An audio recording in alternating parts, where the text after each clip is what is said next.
So I know you're probably tired, you just finished year 12 or you're just about to, and you probably just finished your mock exams. But if you're looking to achieve those A's, those stars, or you're just looking to improve your grade from where you currently are, there are a few things you need to do this summer to get you closer to achieving that goal and actually getting the grades that you want. So I've made a list of things you can do this summer to help you be successful on A-level results day and help your year 13 experience just be overall better, because we're trying to decrease stress for year 13 because it's already stressful enough. Okay, so the first tip would be to start thinking about what universities you want to go to, what courses you want to apply to now instead of at the beginning of year 13. Year 13 just moves so quickly, and before you know it, the UCAS deadline will be next week, and you don't want to be leaving your UCAS application to the last minute or rushing it or anything like that. So start thinking about it now. What do you want to study? What universities do you want to go to? Do you want to go far away from home? Do you want to stay relatively close to home? Just start thinking about it now.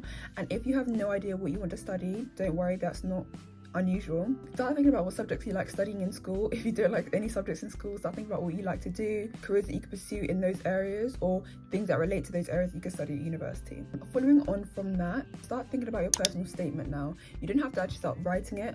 Unless you're thinking about going to Oxbridge, then I would recommend you need to start drafting it towards the end of summer.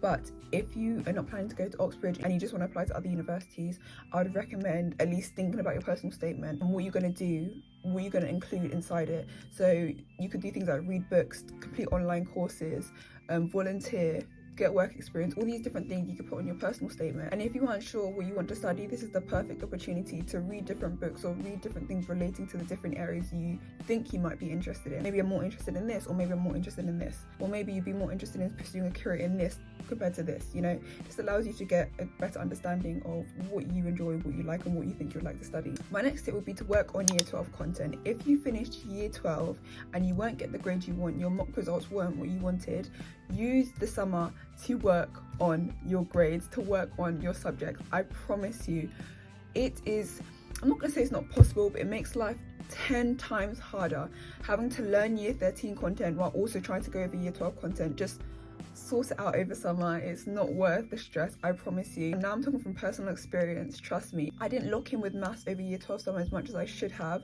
So when I got to year 13, I was learning this new year 13 maths and also trying to go over year 12 content at the same time. And the thing with math is that everything in year 13 builds on top of everything in year 12.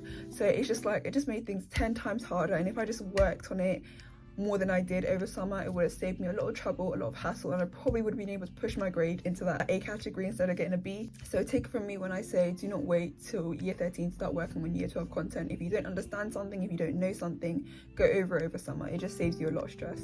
And speaking of revision over summer, I would recommend you look at your study methods from year 12 and you really reflect and see what worked and what didn't work. Look at all the different ways you studied for each of your subjects, what helped you the most, what helped you the least. Was this really effective? Was this completely useless? Did copying notes from the textbook help you remember things more than flashcards, and vice versa? Really look at what worked for you so that when it comes to year 13, you know the methods that you're going to continue and the ones you're going to drop, because you don't have time to be doing things that are useless and will not help you. So looking at what study methods helped you the most will really help you to lock in and hit the ground running when you start year 13. Next, I would recommend you make a very rough schedule for year 13 with key dates or key things that are coming up. So you're going to have a lot of key dates in year 13, from UCAS applications to university open days and so forth. Make a rough schedule. So when do you want to start writing and drafting your personal statement? When do you want to have handed in your UCAS application by? When do you want to start revising for your actual real A levels? When do you want to have finished all the content? You can always change, you can always be flexible, and you can change them to your situation in year 13 because things do change. But having that rough schedule will help you kind of organize the chaos of year 13.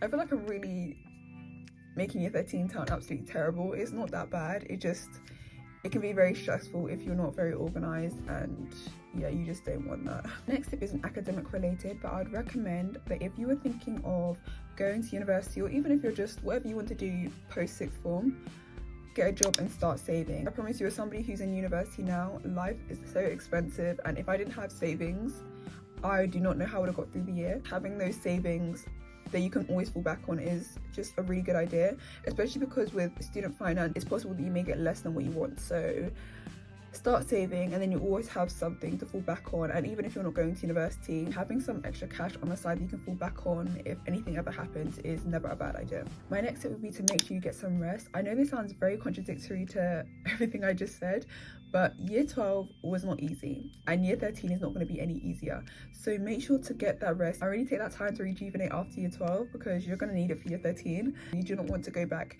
to year 13 and it feels like you never even left school because you're just doing work for like 6 hours every single day.